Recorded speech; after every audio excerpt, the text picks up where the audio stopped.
Hey everyone, Eric here. Just a quick update before we get to today's show. We recently conducted a survey of our readers, and the number one request that came back was to have transcripts of the podcast. So we went out, found a service that does this, and now we offer subscribers full transcripts of every show.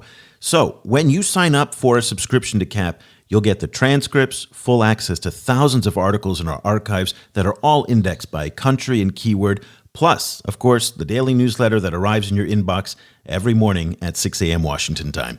Subscriptions are super affordable at just $75 for students and teachers and $149 for everyone else. Just go to ChinaAfricaProject.com/subscribe. Once again, that's ChinaAfricaProject.com/subscribe. The China in Africa podcast is brought to you in partnership with the Africa-China Reporting Project at Wits University in Johannesburg. The ACRP aims to improve the quality of reporting on Africa-China relations through reporting grants, workshops, and other opportunities for journalists. More information at africachinareporting.co.za and our dedicated training website at africachinatraining.com. Hello and welcome to another edition of the China in Africa podcast, a proud member of the Sinica Network from SupChina. I'm Eric Olander, and as always, I'm joined by Cobus van Staden, the senior China-Africa researcher at the South African Institute of International Affairs in Johannesburg, South Africa. A very good afternoon to you, Cobus. Good afternoon. Today, we're going to be heading back up into the Middle East. And this is part, again, of our broadening of the lines, because if you're just looking at Africa in a silo and not looking at what the Chinese are doing in these other regions, you're missing quite a bit. In fact, we did a story yesterday, and this is kind of funny, where we talked about Wang Yi's visit to Cambodia this week, where he's on a 4-nation week-long tour of Southeast Asia and up to Korea as well. And while he was in Cambodia, he handed over a $127 million stadium. And I got a couple emails from some of our subscribers in Africa who had no idea that China does stadium diplomacy in other parts of the world. So I think that's part of what it is to really understand what the Chinese are doing outside of the silos that maybe we are in when we focus so much on Africa, and certainly in terms of what the Chinese are doing in other parts of the world. So today, we're going to talk about Israel. This is the first time that we have actually focused on Israel. We've done a number of shows on what China's doing in the Persian Gulf, in other parts of the Middle East, certainly in North Africa, but never on Israel. Israel has been in the headlines quite a bit over the past few months, really. It really peaked last month when cybersecurity company FireEye reported that there was a large-scale coordinated cyber attack that targeted both the Israeli government and the private sector, and they believe it originated from China. In fact, FireEye says that the Chinese intelligence services, including the powerful Ministry of State Security, used server loopholes to steal technology data and classified business information. So they weren't going after government data, they were going after commercial data. And it's believed that the Chinese were targeting cybersecurity secrets, renewable energy ideas, agricultural technologies, 5G communications, and these are all areas that the Israelis are especially strong. And that may come as a surprise in part because since the 90s, there's been a steady, gradual improvement in China-Israel ties. And so the idea that China is now attacking so brazenly is a little bit of a surprise, but tensions have started to simmer in recent years over the Arab-Israeli issue as well. Quickly, just to bring you up to date on where we are, going back to the 1950s, Israel was in fact the first country in the Middle East to recognize the PRC as the legitimate government of China, but diplomatic ties between the two countries were not established until 1992. And it's interesting because back in Beijing, when I was living there, I went to an event at the Israeli embassy. And this is a line you hear a lot when Chinese and Israelis get together, diplomatically at least, that these are the two oldest civilizations on the planet. They love to talk about that. The oldest continuous civilizations, the Jewish culture and Chinese culture. And so there's always been that bond on the civilizational side. But when it comes to geopolitics, there's been a lot of tensions. And that dates all the way back to the Mao era, when China long supported third world national liberation movements, and that has always brought the Chinese much more in alignment with the Palestinians and the PLO and people like Yasser Arafat. Fast forward to today, this is a high-tech relationship, $16 billion in two-way trade between Israel and China. Israel buys a lot more from China than it sells, $11.7 billion of imports, $4.24 billion of exports last year. And also there is now a big infrastructure relationship between the two sides. And that's not going to be a surprise to anybody who follows what the Chinese are doing, but it's making people in Israel very, very nervous. And it also makes Israel's main ally in the United States nervous. We're going to talk about the port of Haifa, but there was an interesting editorial that came out in the Jerusalem Post this past 2 weeks ago. It was a column, actually, by the Israeli Builders Association Vice President Zakiva David. And here's what he wrote, Cobus. The Israeli government must establish a set of laws and regulations that will protect the Israeli construction and infrastructure industry from a Chinese takeover. And this should happen immediately, he said. What is important for Israel needs to be built by Israelis. That's a sentiment, I think, Cobus, that would resonate quite well in many parts of Africa as well. Yeah, I mean, that's certainly something that many South African construction industry insiders are saying. But it also shows how China's role in the world is not necessarily kind of bespoke, tailored to particular countries, that, kind of similar issues show up in many different places at once, even in relatively rich, and well-developed countries like Israel with strong domestic industries. We see these similar kind of anxieties pop up in local industries as you do in much weaker countries in regions like Africa. So it's very interesting to see this kind of twinning, particularly as it also relates to infrastructure and then the wider Belt and Road Initiative. And there's a very complex diplomatic relationship going on between China, Israel, the United States, the Palestinians. And then the Israelis, are also in the middle of other dilemmas in the Middle East, namely with Iran and Syria. And the Chinese have been much more active in that region as well. Chinese Foreign Minister Wang Yi has made a number of trips to the region, and he started speaking out a lot more on the Arab-Israeli issues, trying to position China as a broker of some kind. And it was very interesting because when that happened, when Wang Yi said he wanted to do that, our friend Professor Jonathan Fulton in the United Arab Emirates said this is not something that anybody's actually asked for in the region. So what's the point here? So let's get a perspective on all of these different aspects from Tuvia Gering, who's a China research fellow at the Jerusalem Institute for Strategy and Security, and somebody I've been following on Twitter for a long time and have wanted to have on the show for quite some time. So a very good afternoon to you, Tuvia, from Jerusalem. Good afternoon to you. It's great to be here.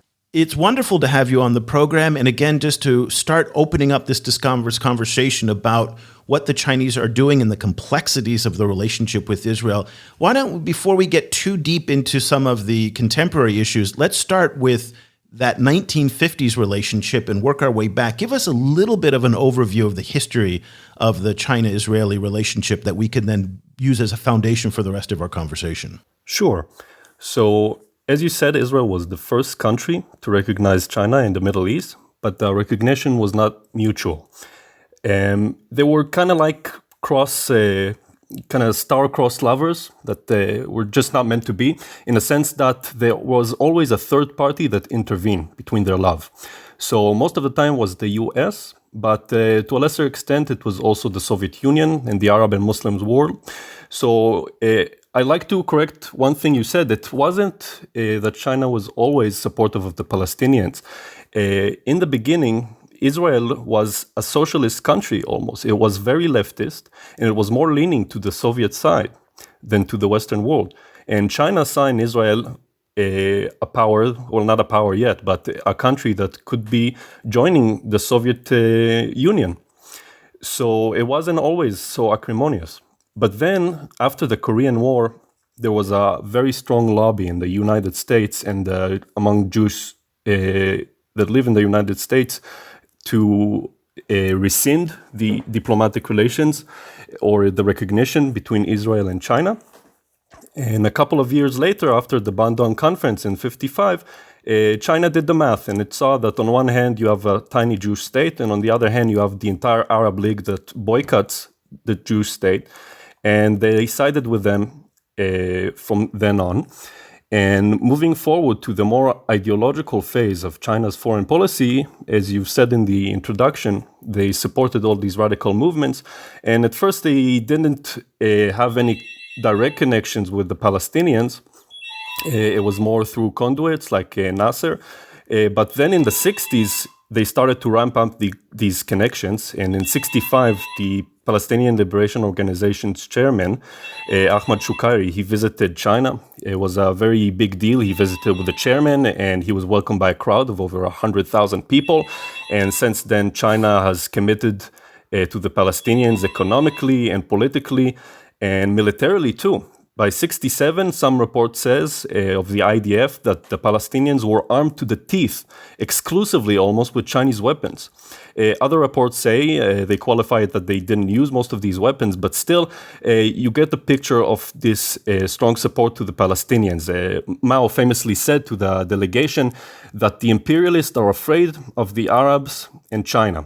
So they planted, and I'm paraphrasing here, so they planted Israel for you, and Formosa for us. Formosa is Taiwan. And you, the Arabs and Palestinians, are the front door to this great Asian continent. And Taiwan or Formosa is the back door. And we must fight them. So apropos what you said on the connectivity of the whole region. So in the 70s, they cut back these connections with the Palestinians because of the Cultural Revolution, because turmoil among the Palestinians. And also the rapprochement between the United States and China. So Israel also began to rekindle the ties. And from 78, something pretty amazing happened. That's the first year of the reform and opening. And back then, if you recall, that was the height of the Sino-Soviet split. And China needed weapons, was about to fight in Vietnam. And who would sell Soviet weapons if the Soviets are not going to do it? The Americans won't do it because they don't have any. But then Israel is one country that did have the opportunity. Israel fought from its establishment against Soviet weapons. And not only that, they also upgraded many of these weapons and improved them. And they were very happy and eager to sell these weapons to China. And the United States were all for it. And over the next 2 decades, until the establishment of relations in 92, between $1 to $2 billion worth of weapons were sold to China through the back door, over 60 transactions, until the establishment of relations. And from then on, this militarily and security relations continued somewhat with the blessing of the United States. But then, in the turn of the century, you had 2 high-profile cases where Israeli security industry wanted to sell or upgrade weapons to China, and the United States said, hold the brakes. This has to stop. Back then, China and the United States had the third confrontation over the Taiwan Strait, the crisis in 97, and then you also had more high-profile conflicts between China and the United States, and they pressured Israel basically to cancel the deals. And after the deals were signed, and not only that, you had Jiang Zemin, who was the leader of China. He had visited Israel for 5 days. Just try to imagine, the leader of China visited tiny Israel for 5 days, and his toadness was floating on the Dead Sea and taking pictures and smiling. And then he needs to hear that the deal he wanted so much was canceled because of the Americans. And obviously, China was pretty angry with Israel, but they blamed the United States for this intervention, and relations continued to more economic sides that are more benign, to agriculture and health. And then in the last decade, we had another turn of events. If we continue this metaphor of lovers, so the last decade was the honeymoon. And it just prospered. The 2 sides, Israel and China, were able to rebrand their relations to innovation cooperation. And from then on, you see this massive spike of Chinese investments in technology. For example, back in 2015, 40% of Israel venture capital came from China. In 2016, you had a 13-fold, 1-3, increase in Chinese investment in the country. And just to get the relative size, if you take all the 16 plus 1 countries in the Central Asia, in Eastern Europe, China invested more in Israel than it did for these countries at that time. And this trend continued until 2018, and from there we saw a kind of a decline, but still you get a pretty clear picture that China was very interested in Israel. Israel obviously was very interested in China as an investor, as a partner, but then the mother-in-law intervened again, if we continue the metaphor, and Trump got into office, and he fired the first salvo of the trade war in 2018. And from then on, every day almost, every other day, I've been reading reports by Israeli journalists and by American journalists and think tankers and policymakers that say this triangle of China, Israel, in US, something here is wrong. They say that China is buying Israeli economy. They use metaphors like China is an octopus, China is a dragon, China is a panda. You get the picture. China is too involved. The debt trap diplomacy sometimes comes. The Cold War sometimes appears. And it's a complete mess. And that's something I would love to clarify in this show, to kind of pull everyone back from the stratosphere to the ground. So, updating to today, we're seeing enhanced interest in China to take on a bigger role in the Middle East, both in relation to a larger kind of superpower presence in the world, and also through the Belt and Road Initiative. So, I was wondering how these moves are viewed within Israel. Like, what is the view of how Israel might fit into the Belt and Road Initiative, and kind of how is China's general kind of larger presence in the region seen? Israel welcomes Chinese involvement. I remember an interview with the lady. She's responsible for the competition authority. She was also the head of the centralization committee of the economy. And she said, very simply, having China operate in Israel is a no-brainer for her. She sees it as a blessing, it's a boon, it increases the competition for tenders, it makes them better, it's good for everybody in the Israeli market. And it's very clear. Israel sees in China a great opportunity for diversification, both economically and politically, and a source of strength for our comprehensive resilience. And we can even look just a little bit back on the context. The pivot to Asia in the last decade, when it was just called the rebalancing to Asia under Clinton, it came in a very opportune time for Israel. And also the Belt and Road Initiative in 2013. So back then, there was the financial crisis of 2008 and the weakening of the European market on the one hand. And in Israel, it was felt very strongly. In 2011, we had a huge social movement, one of the biggest in our country's history, protesting against the high living costs. And back then, you also had the boycott, divestment, and sanctions movement gaining traction in Europe and North America. It started in 2005.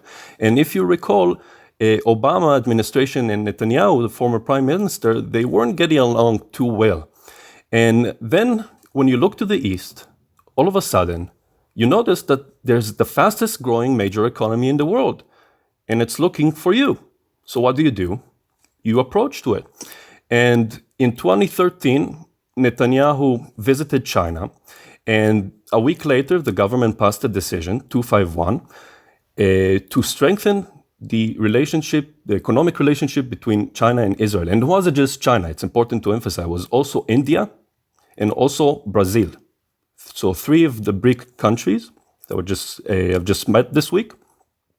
And they were looking to diversify and increase the cooperation with them.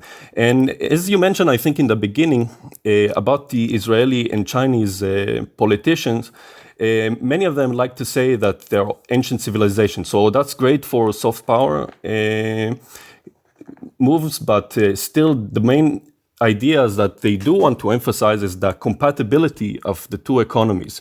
So on one hand, you have China, which with its huge infrastructure base, and on the other hand, you have Israel, which doesn't have a strong infrastructure base, but a lot of innovation.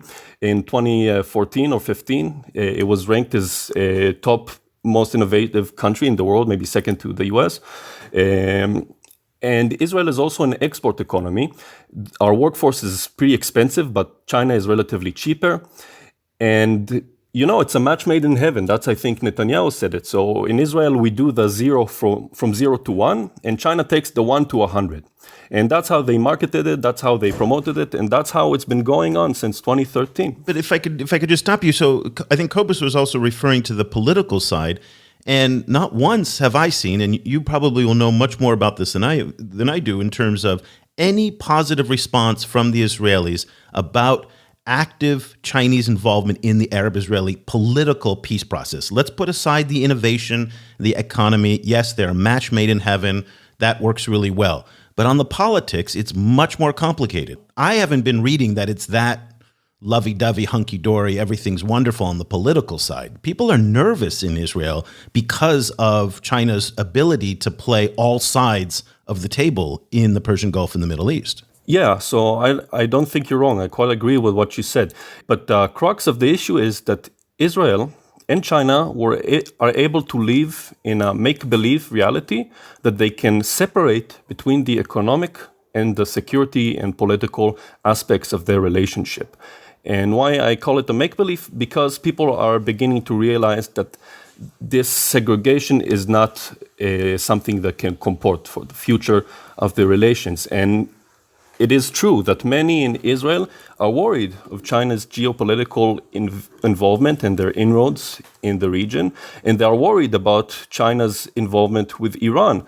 And that's something that has been top concern for policymakers here. And when Bennett visited the White House last month, China was one of the top 3 things he was going to discuss with Biden because of the concern that they see Chinese geopolitical and security involvement. And as the foreign minister and alternate prime minister Lapid said, he said something like this, that we are concerned about China's involvement in the region. He said that they share the Americans' concern too, but because we're playing for the long run, we try to maintain good economic relations with China, but still, when the Americans talk, we listen. Just to drill down on that a little bit, to which extent do you feel the Israelis who are concerned about the Chinese involvement in the Middle East and the Americans who are also concerned about that, to which extent are their concerns the same? And to which extent is there a kind of a gap between American concerns about this issue and Israeli concerns about it? So it's a great question. The gap couldn't be greater, if I need to sum it shortly. While in the US, China is front and center of policy and kind of became a MacGuffin for anything from industrial policy to foreign policy to education. In Israel, it's not really a big issue. In Israel, China is something that's still a niche. It doesn't concern the average Israeli too much. It's still more orientalized in reports, and for this reason, I mean, we had 4 election cycles in the last 2 years, and in none of them, China was mentioned as an issue on the agenda. None. And while you will read many Israeli journalists that will try to exaggerate or sound the alarm on Chinese involvement, you have to remember that they are committing the primordial sin of journalism, and that is counting too much on American journalists. And by looking at China through American prisms, they also share their alarm, but it's still limited to this sector. And it's very detached from reality and from people that actually deal with China on the day-to-day basis, and that's the diplomats in Israel and the businessmen. And for their perspective, they're trying to lower the flames. And for example, today, as we speak, Matan Vilnai, who is a general, an erstwhile general in Israel, who was also a minister and our ambassador to China between 2014 and 18, if I recall, he said in this op-ed in Maariv that everybody chill. No need to be afraid from China. And your alarmism does no good to anyone. China is an important partner. It's a good partner to have. And Israel doesn't have what's the word? It can't allow itself to decouple from China. It's something that is completely unrealistic. So let's stay with that a little bit, and that brings us up to the port of Haifa, because there's been a lot of concern in Washington about China's involvement in the port of Haifa. Can you talk to us a little bit about what the situation is in Haifa, why people are concerned, and is the concern, in your view, legitimate? So just a short background. Shanghai International Group, Port Group, SIPG, so it won tender in 2015 to operate a portion of the port in Haifa for 25 years, so this lease. And also China Harbor, it's a different state-owned company. It is now building the new port in Ashdod. So in Israel, we have three main ports. We have one in Haifa, one in Ashdod, and one in Eilat, a port region, and they are operated by different companies. In 2015, before Trump got into office, before the whole big issue of China and America, SIPG won the tender. And by the way, was the only one who participated in the tender for the Haifa port. And it was a good bid. And now it became the point of consternation in the Israeli, United States, and China triangle. And I believe that many of the worries are not very legitimate. Their arguments sometimes range from spurious speculations to really factual errors and flat-out demagoguery to generate and distort the image of China among the public opinion and decision makers. And in Israel and in the US, they do that. And Beijing is depicted like an enemy of Israel of grave security risk. I saw this week in the National Interest. They says Beijing is one of the biggest security concern of Israel. It's not. And really, since 2018, I've been literally reading every other day half-baked statements such as China is trying to take over the world, China is a grave security threat to Israel, we have to choose side, tread carefully, and so on and so forth.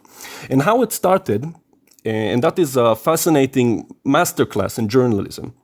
The catalyst was a conference in the University of Haifa in August 2018, led by Professor Rear Admiral, retired Shaul Chorev, with the attendance of the conservative Hudson Institute's retired admiral and ex-chief of the U.S. Naval Operation, Gary Raffed.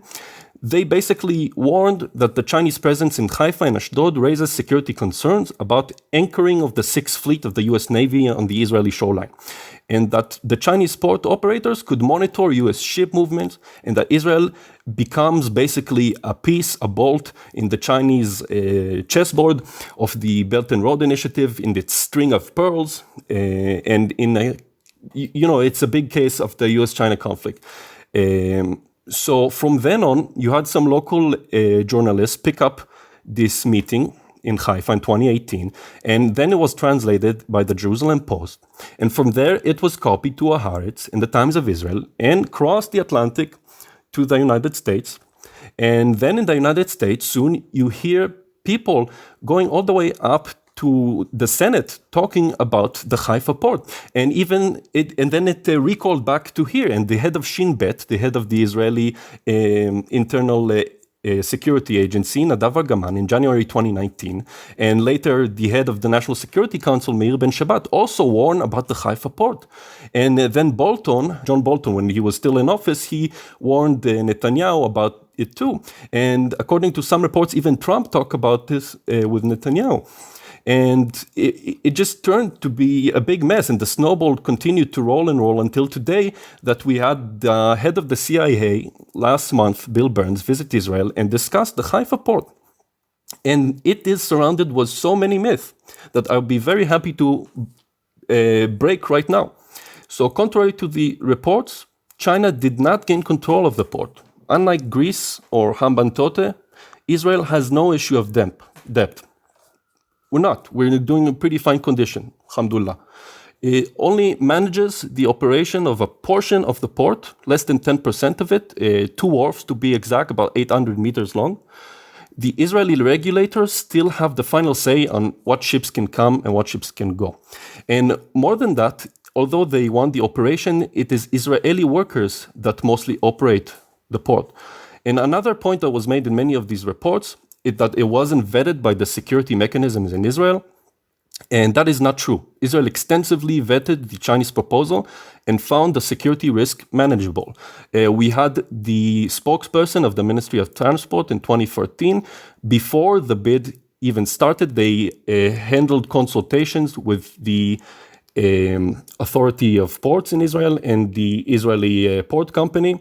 And they also had participants from the IDF, from the Shin Bet, and from police and other security apparatus, and they all gave their opinions. And the deal between Israel and the Shanghai International Port Group also has a security clause that is classified, so I don't know what's in it, but I believe that it talks about the ability of the Shin Bet to come and go as they please into the port to vet the Chinese involvement. And another point that was made by many reports is that the US did not know about the Chinese port until after the fact. So to that, Captain Yigal Maor, who's the director of the administration of the shippings and ports, he's the regulator and has been the regulator of the whole field, the whole sector in Israel for the last 10 years. So when they started the bidding process, the last decade, they went to the Americans. He says that they basically groveled on their bellies for them to work here. They told them that the Chinese are going to win this tender. So they went to a roadshow in the United States to talk personally with two of the biggest companies in the world that operate ports. And even the Minister of Transport, Israel Katz, he invited the American ambassador and asked him to lobby the American companies to come and work here. They really wanted them to have. They didn't want the Chinese option. They were more than eager to have the Americans. But there was absolutely no approach to him as the regulator, not even once during the Obama administration for investment. And they also say that's a legitimate concern that the Chinese now with the physical presence be much more easier for them to spy and to monitor movement. So if you told me in the beginning that you used to live in Haifa, yes. Eric, so you know exactly, you can view anywhere from Haifa because it's on a hill. It's a city that is on a hill, right? So you can basically go anywhere around and see what kind of ships are coming and going without having to build a port to do that. And that's a big issue with the United States, is that it tries to hold Israel to a higher standard than itself. And that is something that not just for infrastructure. So you have Chinese state-owned enterprises hold ownership stakes in terminals at 5 U.S. ports. You have Costco. It established joint ventures in Long Beach, Los Angeles, Seattle, and you have another state-owned company, I forgot its name, works with a French company in Miami and Houston. And not even mention the heavy Chinese presence in Naples, that is the headquarters of the U.S. Navy 6th Fleet. And also, you know, in Seattle base, if you're familiar, they have the naval base Kitsap in Bremerton, and it serves the entire U.S. Navy's fleet throughout the Pacific Northwest, and it's the biggest port where they fix all the boats there. And also you can see from there, all the ships and all the aircraft carriers are coming and going, and there are plenty of Chinese presence on the Mediterranean to share. And they help me out here. They have in Suez, they have in Rotterdam, they have in Antwerp, Rabona, Valencia, Bilbao, Piraeus, where they completely own the port, not just lease a tiny portion of it for 25 years. And these are NATO companies, mind you, that are also very close to the United States. So if they have this presence in American ports, the United States just can come here one bright day and say, I'm American, I have money, and I'm willing that the Chinese will operate ports on my hand, but I'm not willing for them to do it for you. It's a bit hypocritical. And especially for Israel, when most of our trade, 99%, comes and goes from the sea, we are heavily reliant on the ocean. And so the strategic risk of having the Chinese operate infrastructure and build infrastructure here pale in comparison to the strategic benefits that we gain from having them here. And instead of focusing on what we shouldn't do with the Haifa port, they should channel their attention into more legitimate risk. And there are legitimate risks. I'm not saying that their concerns are not legitimate. Just moving to domestic issues, I've seen China kind of cautiously express this, a willingness to try and kind of get involved in some form of mediation in the Israeli-Palestinian issues. But we've also seen China criticize Israel in some kind of international forums, and Israel also criticizing China for the situation in Xinjiang. So where is that particular kind of like cooperation or kind of hostility standing at the moment?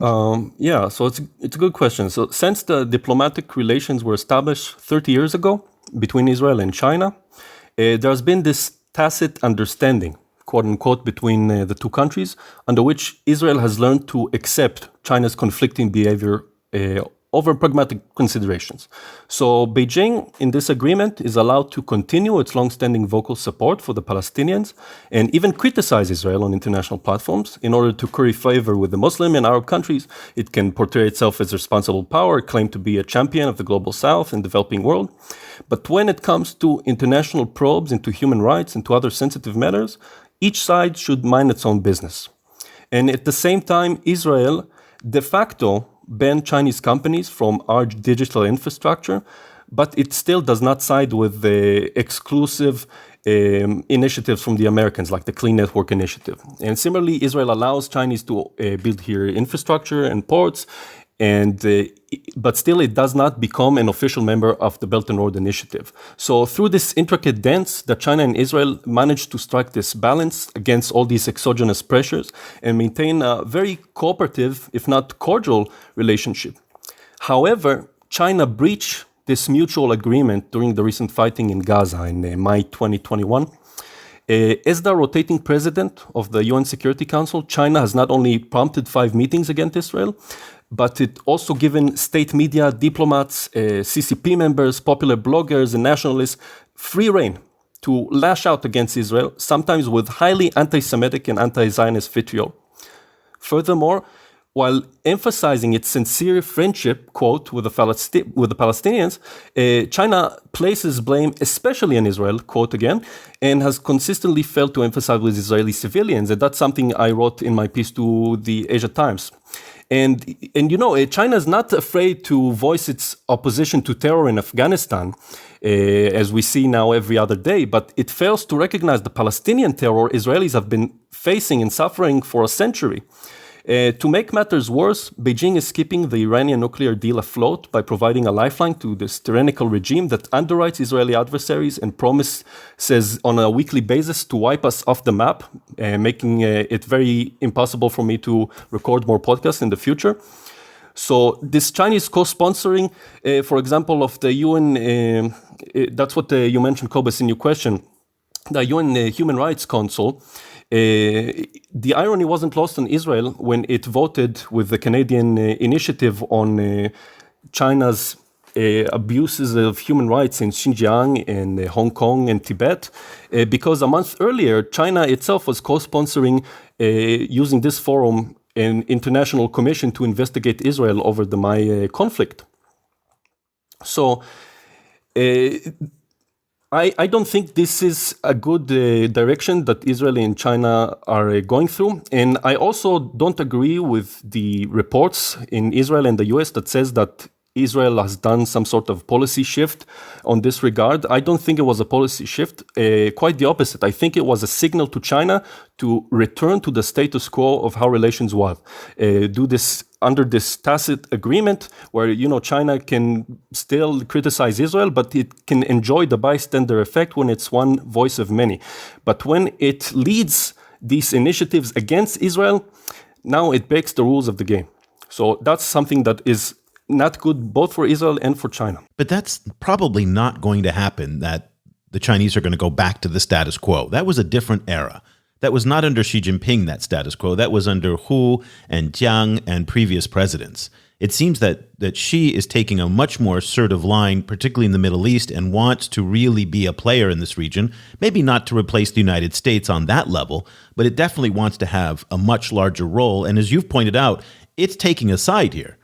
It's clearly aligning itself with the Palestinians, with Iran, with Syrians. And that's why I think, going back to your point about some of the concerns within the U.S. and the Israeli defense establishment, okay, maybe their concerns on some of the issues related to Haifa, for example, are misplaced. But their concerns about China's general direction in terms of its geopolitics with regards to Israel don't seem to be inappropriate in any way, given what you've just outlined and the passion with which you articulated that. Yeah, so I should have qualified my passion just a bit. We return again to this split identity of China, of Jekyll and Hyde. Okay, I don't remember which one is the good guy, but it is very natural for China to act this way. And Israelis understand it from pragmatic considerations. Again, voting in favor of Israel would place China on par with the U.S. It's Israel's closest ally, so it doesn't want to do that. And again, China is obligated to the Palestinian cause in the global south as a result of this historic inertia, and it does not want to draw the ire of Muslims and Arab world that have not normalized relations with Israel. And also, before it broke the agreement, quote unquote, in May, China took advantage of this bystander effect I was talking about, being one voice of many, and it can still continue to do that. Israel were gladly accepting this reality. It's unfortunate, but I think now that the new prime minister and the foreign minister want to change this. They want to align themselves more with the U.S., talk more about the value and a constructivist perspective, and I think this is a wrong decision to make because Israel clearly doesn't enjoy any moral ground when it comes to international relations and the Palestinians and human rights. So it's a lost battle. But then again, as you mentioned, China under Xi Jinping is changing. So it's really not clear what direction will China choose to go to. Will it continue on this line to be more a vociferous supporter of the Palestinians and push Israel under the bus just so they can hit the Americans and curry favor with the Muslims? Or they will continue this status quo that, again, it is in the long-term interest of China to maintain good relations with Israel. As much as we need them, they also need us. We have a lot to offer to them. Just in relation to that, how is the situation in Xinjiang reported within Israel? Like, what are the kind of discourses within Israel when they look at the Xinjiang situation? So, as I said before, Israelis mostly rely in their China reportage on Western and specifically American reporting. So it's more of the same. Here you see Haaretz, there are very severe critiques of the Xinjiang affair. But still, there's not a lot of understanding. It didn't raise into the political sphere. It's still a very niche subject. But you can understand why people are a little bit confused that the Israelis, who also come under intense criticism at the United Nations for human rights abuses in Palestinian territories, for the bombings. Again, I'm not trying to take a side here. I'm just reflecting the discourse that happens here, and that the Israelis, in their behavior in the occupied territories and in parts of the West Bank, have faced enormous criticism for their treatment of the Arab population, which is Muslim. And so the idea that then they are siding with the United States on the poor treatment of Muslims in China just feels a little bit weird to an outside observer who doesn't understand the politics. Right. I totally agree. So on the issue of human rights, there are just cold realist arguments that they take precedence over the moral duty of the Jewish state as people who have suffered genocide to protest against the injustice that is being perpetrated against the Uyghurs, or necessity to position Israel as a member of the liberal democratic states club. Because, as you said, any human rights front Israel opens against China is doomed to fail. And in contrast to other Western countries that criticize China over human rights, there's a global consensus against Israel over the issue with regard to the Palestinians. So, even when China criticizes Israel over human rights, while it's perpetrating what it does to the Uyghurs in Xinjiang, everyone in the United Nations will clap their hands and approve.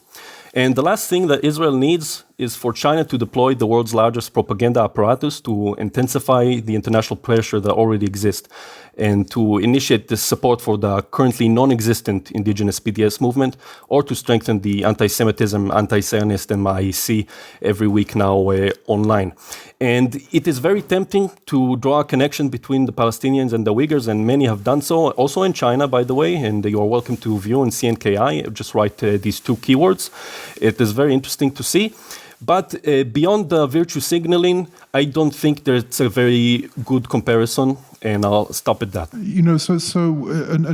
Another kind of site of anxiety is China's relationship with Iran, and we've seen a lot of also kind of unfounded reporting, a lot of kind of speculation around what's the exact deals being made between China and Iran. So I was wondering, like, what Israel makes of the current China-Iran situation.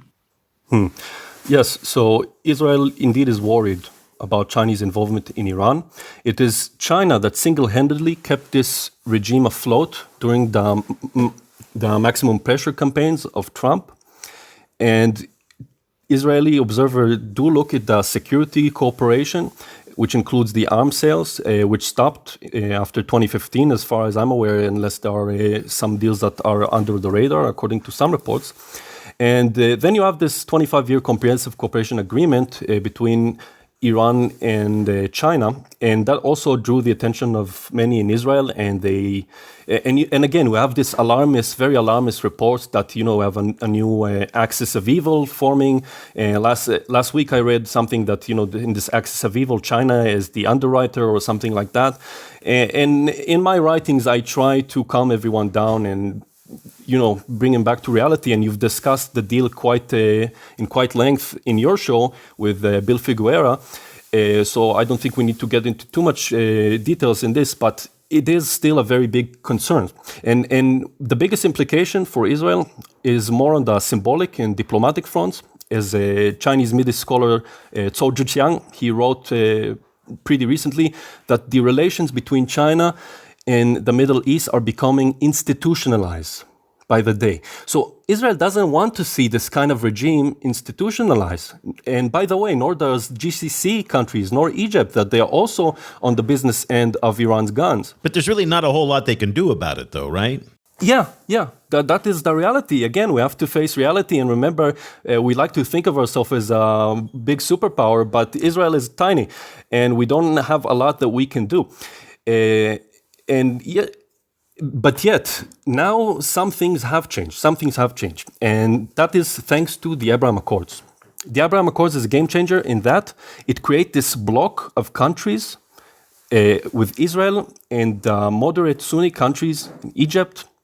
And now they can leverage this new connection over China that has very big interests, as we all know, in the region, both in Israel and the moderate Sunni states. And it's also in China's interest to have a peaceful Middle East. The main problem here is that we have a regime that is authoritarian against its own people, and it supports all these revolutionary, quote-unquote, terror organizations in Yemen and in Iraq and on our border with the Hezbollah and Hamas. And they undermine this peace and stability that China needs for a Belt and Road Initiative to succeed. So instead of helping us pressure Iran to change its destructive ways and change the Middle East to this new vision that Paris has envisioned of this new Middle East, we get China that would rather play this geostrategic game to counterbalance the United States, so they keep this regime afloat. Well, let's close our conversation on, again, another very sensitive issues. And I guess you're accustomed to this, being an Israeli, that everything is a sensitive issue. Everything is sensitive. There's no light issue. And because everything is sensitive, nothing is sensitive. So there's no politically correct here. There is nothing. So we're gonna end on that note here. But when I was studying Chinese, when I first started, I went to Taiwan. And it was interesting because Taiwan's relationships in the late 80s, early 90s, this is prior to Israel recognizing Beijing, Taiwan had close ties with Singapore, South Africa, and Israel. And it was interesting because a Taiwanese professor of mine, he explained to me that all of those regions had something in common. They are tiny little populations surrounded by hostile neighbors. So Taiwan, obviously right next door to China. Back then, it was the apartheid government of South Africa, a tiny white minority government surrounded by a hostile black population. And obviously in Israel is the Jewish government surrounded by hostile Arab governments. What is the relationship today between Israel and Taiwan, and how does Israel navigate the one China policy? So for Israel, it's very easy. We also have a Taipei office, like most countries of the world, and we have close connections with Taiwan, and we try to keep it economical and not political and not with the security. But then again, you had some interesting developments recently. In July, I believe, we had our annual Cyber Week in Tel Aviv University, and Prime Minister Naftali Bennett, he made this new initiative called the Global CyberNet Shield. And this is kind of an international cybersecurity initiative that in which he says that like-minded countries could join together, because if you try to fight alone, wink, wink, you're going to lose. And it was really surprising to see the following week, you had Taiwan's digital minister, Audrey Tang, and foreign minister Joseph Wu together coming out of left field, writing an op-ed to the Jerusalem Post, expressing their eagerness for Israel help. And this self-governed democracy that is claimed by Beijing is one of the most attacked countries by cyber. So it makes a lot of sense for it to cooperate with Israel, that was also under Chinese attack and has been for quite a long time, long before the recent reports. Back in 2014, if you can recall, there were some reports that Chinese hackers were able to steal the blueprints for Iron Dome, or a weapon that is able to intercept ballistic missiles and rockets, and was also able to steal the blueprints for Arrow 3. That one is for ballistic missiles, sorry. So it'd be interesting to see how the Israeli government will approach this field if they try to cooperate more on the cyber front. But other than that, Israel is not different than most other countries. I guess in some respects, the fact that Israel has normal relations with Taiwan is pretty much the only normal thing about what we've talked about today. I mean, this is really, this is complex stuff. And so we really appreciate your time. Tuvia Gering is a China Research Fellow at the Jerusalem Institute for Strategy and Security in Jerusalem. And he is very active on Twitter. Tuvia, tell us, everybody, where we can find you on the Twitter. You're welcome to follow at Gering, Gering, Tuvia, Tuvia. And yeah, I try to keep it interesting. And I will put links to some of Tuvia's writings as well as his link to his Twitter handle in the show notes. Also, everybody, just a reminder, for subscribers to the China Africa projects, there are now full transcripts of all of our shows. So this is particularly relevant for researchers.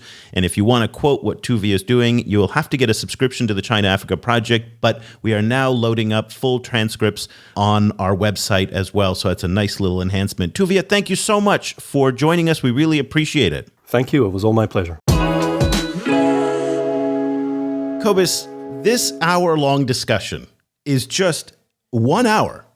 But in this hour, you're completely upside down and confused about what's what. And that is the nature of Mideast politics and the Arab-Israeli issue. And I just kept thinking to myself throughout the conversation, Wang Yi and the Chinese are freaking crazy to want to get in the middle of this. They feel way out of their depth. They don't have the historical experience here to navigate this. They're playing way out of their league, in my view. I mean, the politics here are so complex, so varied, that I can't see the upside for them of getting sucked into this. And it doesn't seem like, when you look at it more objectively, that they really are trying to be balanced mediators here. I mean, clearly the Chinese are aligning themselves with people who are hostile to Israel at the end of the day. And I'm amazed that they've been able to do as well as they have in fostering the economic relationship with Israel for as long as they have, given the fact that they are so close to people who really do, as Tuvia said, they want to destroy and wipe Israel off the map. That has always been quite remarkable to me. But the takeaway here for me is like, holy crap, the politics are complicated, and the Chinese would be well advised to steer as clear as possible. Now, maybe all they want to do is symbolically just use this as a baton to beat the crap out of the Americans. Okay, that I get. That makes sense. But if they genuinely want to get into the Mideast peace process, they're dumber than I thought they could ever possibly be, simply because the politics will suck them up. Yeah, I mean, it's difficult for me to say, kind of whether they really want to, and or whether it's more just trying to look present, kind of in the region. I think that's probably more it. It's. I think as you say, it's strategically and politically very complicated. But there's obviously a lot of money at stake for Israel, for Israel, but particularly for China as well. So the kind of connecting the Belt and Road through this region, is clearly very lucrative for them. And having trying to kind of have friendships with as many of these kind of competing partners or competing presences in the region is also clearly very profitable for them.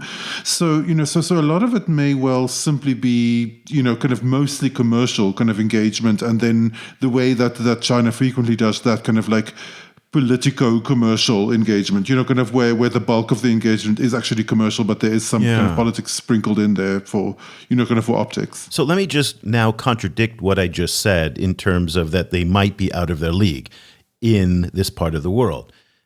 I have to give the Chinese an enormous amount of credit, though, on the other side of this, because they have been able to manage relations with rivals on the Sunni-Shia divide. With Saudi Arabia, they're very close, and with Iran, they're very close. They've been able to manage ties with the United Arab Emirates and also Iran. They've been able to go into Israel and to build very robust economic ties, and at the same time, Wang Yi will then go to Damascus. This is all really complicated, and they've been able to ride above not only the sectarian ties, but also the geopolitical ties. And at the same time, the U.S. is in the mix in all of this. So it's complicated. They've been able to do a very effective job in all of this. So on the one hand, I think they're crazy for trying to get into the politics. But on the other hand, they seem to be navigating some of these very treacherous waters quite deftly. And so I think there's something to be said for that. Definitely. I mean, it's as you say, it's a very complicated field.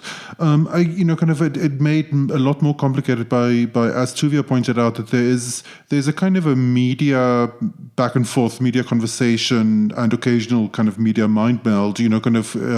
Around between Israel and the US. In terms of narrative production, and also as we've seen now, as we discussed in relation to the port of Haifa, also spokespeople from the US military, taking on very kind of prominent positions there. As the US is withdrawing from Afghanistan, and kind of there's a lot of it is kind of Western Asian presence and Central Asian presence is coming into question. So I was wondering what you think how the US is going to be shifting in relation to this, and whether people in the US military establishment is going to use a Chinese presence as a way to kind of maintain a US foothold in the region. Hard to tell. It seems like the focus for the United States, at least on the military side, is going to be in the South China Sea and here in Southeast Asia, in the Pacific. It's going to be a follow-up of the Obama pivot to Asia. That does seem to be the direction they're going in. You're hearing a lot more rhetoric about China really leveraging the American withdrawal from Afghanistan, and the fact that not only is China using the Afghanistan issue to forge closer ties with Iran. Again, we're going to have a whole show coming up on the Shanghai Cooperation Organization, and the fact that Iran is very eager to become a part of that. That's very, very interesting dynamic. They're going to use this as a gateway into Central Asia as well. Interesting, and we didn't have a chance to bring up the question of Turkey, that China's using Afghanistan also to foster closer ties with Turkey. And Turkey has very interesting dynamics on the Xinjiang issue. So all of this kind of circles back. I don't know where the U.S. fits in all of that. It doesn't seem to me that the U.S. has a coherent, cogent view of what it wants to do in this part of the world now that it's left. More importantly to the U.S., it feels like it's consumed by its own politics right now. And we saw that on Capitol Hill just this week, when Antony Blinken got a grilling from Congress on the withdrawal. That seems to be where the focus is rather than on what China is doing. And when it comes to confronting China, really it's in Vietnam, where I'm located. We have had nothing but a string of American diplomats, all the way from Kamala Harris to the Secretary of Defense, Wendy Sherman from the State Department, one after another coming here on the auspices of confronting China. So this seems to be where the Americans want to put their focus, less so in Central Asia and in South Asia, where I think they're done with. They don't want to do that. I'd like to get your take, and he kept coming back to this over and over again, and it really reminded me of a lot of your thinking on these issues in terms of how the Israeli media and the Israeli narratives on China are so influenced by what the United States is saying. We talk about that in an African context all the time, that how in Francophone Africa, it's shaped a lot by what comes out of Paris. The American narratives about debt trap diplomacy are very prominent, and those are picked up quite a bit in Africa. And in the Arabophone countries, it's very much influenced by state narratives. So this idea of how external forces are shaping narratives in terms of China and the understanding of China is something that I think you can really comment and have a lot to say on in an African context. Yeah, it's very interesting. I guess the big difference is that the media establishment in Israel, I think, is just a lot more powerful. So I think there is, in terms of the kind of narratives that the US produces about China. Powerful how, by the way? Why do you say powerful? Because it's just a richer country. It just has a bigger, more robust media sector than most African countries. Which means that it's self-generating a lot of its discourse. Whereas I think a lot of what African countries get is essentially a kind of a one-size-fits-all narrative that the US puts out about China in the global South as a whole, and then it kind of just gets sent to Africa, or it gets kind of tailored to Africa in some kind of ways. I think the kind of production of narrative in the US about Israel, and then in Israel about China and about the US is more complicated, I think. And in Africa, it frequently just comes down to the kind of inertia of the legacy of English language, kind of mainstream media in Africa. The fact that everyone uses AP, for example, that's the kind of way that it kind of circles down. I think in the case of Israel, it's frequently more bespoke, relating directly to Israel specifically. Well, let's leave the conversation there. We told Tuvia at the end of the show that we are going to come back to the topic of Israel, and in part because we do want to keep going into the Middle East and the Persian Gulf and other parts of the global South to really dive into what the Chinese are doing in these different parts of the world, simply because there is so much to be learned by looking at, again, their engagement in other parts of the global South. So before the end of the year, expect one or two more shows on Israel. We're going to go back to Iran and the SCO, that's the Shanghai Cooperation Organization issue, and we're going to talk a lot more about what's going on here in Southeast Asia as well. So again, trying to draw some lines and connect some dots so that we're looking at Africa within the broader context of the global South and not in a silo that is isolated from what China is doing in those other parts of the world. So let's leave the conversation there. Quick reminder to everybody who is a subscriber. Again, you get access now to full transcripts of the shows. We're starting with the 2021 shows. We'll work on the back archives a little bit more, but going forward, full transcripts now on the podcast page. This has been a request that we got from a lot of scholars and researchers who wanted to be able to use some of the quotes and the information. So that's something that is available only to subscribers at ChinaAfricaProject.com. Also, you get a daily newsletter. You're getting unique insights from the likes of Cobus and our Africa editor, Cliff Mboya. We also have a China editor as well. And it's really, we're just so excited about the direction that all of this is going. So if you've been on the fence, thinking about subscribing, this is a great time. There's a lot going on. We have some amazing expansion plans set for later this year and next year. Some really cool things that I can't tell you about right now, but I just so want to. But some really neat things that we have coming up next year as well. So, but you can only find all that out if you're a subscriber. Go to ChinaAfricaProject.com/subscribe. And you can try it out free for 30 days. If you don't like it, you can bail anytime. And then you can always let us know if you have any questions. You can find Cobus at ChinaAfricaProject.com. And I'm Eric, ERIC, at ChinaAfricaProject.com. So that'll do it for this edition of the show. Cobus and I will be back again next week with another episode. Until then, for Cobus Van Staden, I'm Eric Olander. Thank you so much for listening.